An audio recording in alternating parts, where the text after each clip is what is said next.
एक मूवी आप सभी के बीच रिलीज किया जाएगा और उसके रिलीज डेट फाइनल आ चुके हैं। सबसे पहले बात कर लेते हैं धनंजय धड़कन और बेबी काजल की मूवी, जो कि इन दोनों का मूवी था आटा चक्की एक प्रेम कहानी, जो कि आज से बरसों पहले तकरीबन इस मूवी को बनाया गया था। और ये मूवी आप सभी के बीच कब तक आखिर दस्तक देने के लिए आएंगे, जानेंगे पूरी सच्चाई, क्योंकि फाइनल रिजल्ट और फाइनल डेट कंप्लीट हो चुका है। हमने आप लोगों को पहले वीडियो में हमने ये भी बताया था कि आटा चक्की एक प्रेम कहानी फिल्म जो है ये क्या कहते हैं इसी साल में विधानसभा चुनाव खत्म होने के बाद आ जाएगा, लेकिन वो सारा आंकड़ा और सारा डेट कैंसिल हो चुका है। लेकिन आप लोग को हम बताएंगे कैंसिल नहीं बल्कि क्लियर ही नहीं हुआ था। आटा चक्की एक प्रेम कहानी 14 जनवरी को सिनेमा हॉल में दस्तक देने आ रहे हैं, यानी सन 2026 में 14 जनवरी यानी कि मकर संक्रांति के शुभ अवसर पे इस मूवी को रिलीज किया जाएगा सिनेमा हॉल के अंदर। क्योंकि आप लोगों को पता होगा आज से 4-5 साल पहले इस मूवी को बनाया गया था। इस मूवी को बनाया गया था और फिल्माया गया था, जो कि बेबी काजल इसमें नजर आए। यहीं पे बात कर लेते हैं आटा चक्की एक प्रेम कहानी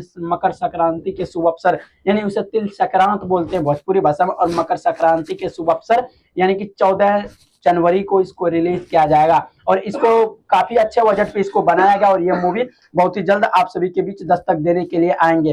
तो आप सभी देखने के लिए इस मूवी को कितना एक्साइटेड है। बेबी काजल और धनंजय धड़कन इसमें लीड करते हुए नजर आएंगे, जो कि काफी अच्छा बजट में इस मूवी को बनाया गया है। और यहीं पे बात कर लेते हैं कि इन दोनों की मूवी काफी मजेदार होगा और इसमें एक लव स्टोरी दिखाया जाएगा, किस प्रकार से एक आटा चक्की और एक लड़की की प्रेम पर्सन इसमें दिखाई जाएगी। और इसमें एक्टिंग और इमोशनल और ड्रामे से भरपूर ज्यादातर इसमें एक्शन और लव स्टोरी दिखाया जाएगा आप सभी के बीच। और दूसरी मूवी की हम बात नेक्स्ट वीडियो में करेंगे, जो कि ये काफी मजेदार है। चलिए दोस्त, ये था कुछ खास जानकारी। वीडियो